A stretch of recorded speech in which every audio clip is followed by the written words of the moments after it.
एक बार तो ऐसा लग रहा था कि साहब कि 2025 में तो भारत को ट्रंप बाबू निपटा देंगे, बिल्कुल पूरी तरह से। लेकिन हुआ तो ठीक उसका उल्टा। अभी तो ट्रंप बाबू ही निपटते दिख रहे। उनकी ये अर्थव्यवस्था जो है वो खतरे में आ गई है, इतना सब कुछ करने के बाद, ट्रिलियंस ऑफ डॉलर के टैरिफ लेने के बाद भी।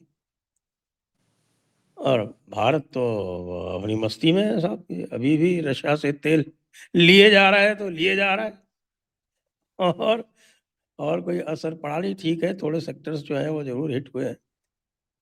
तो 2025 में बहुत सारे क्षेत्रों में बहुत भारी प्रगति हुई है।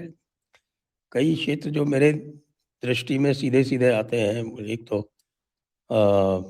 डिफेंस मैन्युफैक्चरिंग का एक जो क्षेत्र है वो बहुत तेजी से आगे बढ़ा है। और उसके अतिरिक्त जो हमारे जो परंपरागत रूप से जो पिछले 4-5 साल से अच्छा कर रहे थे, चाहे वो इलेक्ट्रॉनिक्स का क्षेत्र हो या आपके रिफाइंड क्रूड्स का क्षेत्र हो, ये सब ठीक कर रहे हैं, अच्छा कर रहे हैं बल्कि।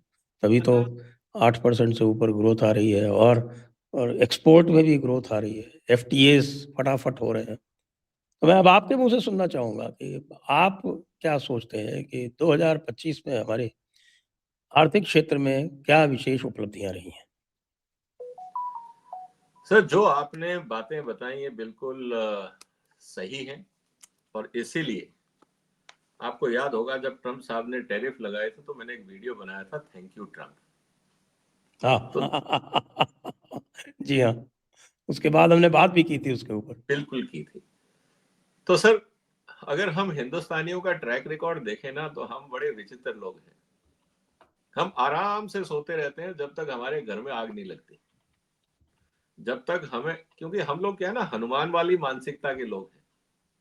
आप में क्षमता है, ताकत है, जब तक आपको जामवंत साहब हिला के नहीं बोलेंगे कि भैया तू उठ, तू कर सकता है, तब तक हम हिलते नहीं।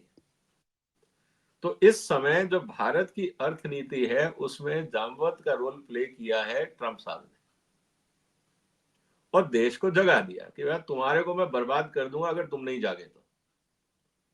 और फिर सरकार, जनता, इकोसिस्टम, उन सब पे रातों रात कार्रवाइयां शुरू हुई जिसके बारे में हम कभी सोचते नहीं थे। उदाहरण के लिए आप देखेंगे, रेयर अर्थ पे 2025 से पहले आपने इस शब्द को सुना भी था भारत के इतिहास में? कभी नहीं।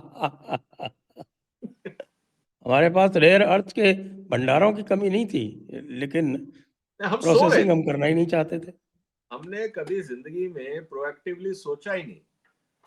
अगर आज हिंदुस्तान की अर्थव्यवस्था में जो चुनौतियां हैं, या जो हमारे यहाँ करप्शन है, जो इनएफिशिएंसीज है, उसका कारण ये है कि हम लोग सोते रहते हैं।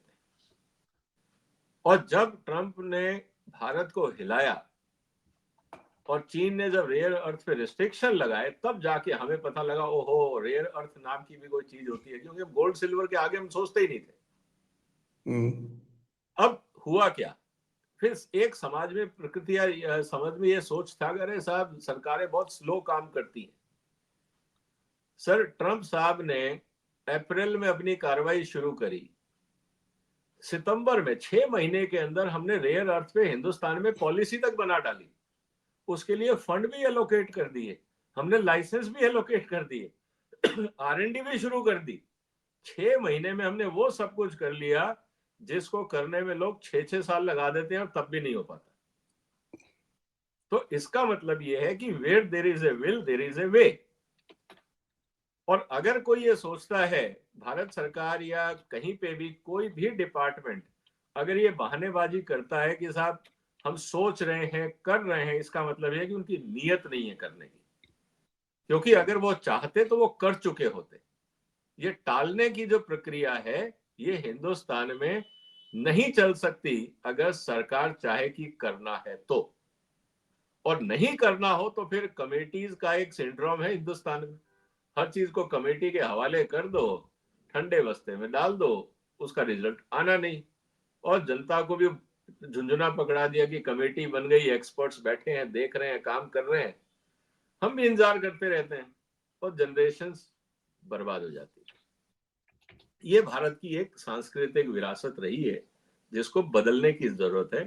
तो इसीलिए 2025 में जो सबसे महत्वपूर्ण घटना हुई है वो हुई है सर, जिसने भारत की इकोनॉमी को सुधार के रास्ते पे आगे बढ़ाया, वो तेजी से। आप ये नहीं कह सकते कि सुधार नहीं हो रहा था, पहले हम कछुआ चाल से चल रहे थे, अब हम रफ्तार पकड़ रहे हैं, और इसका पूरा श्रेय जाता है ट्रंप साहब को।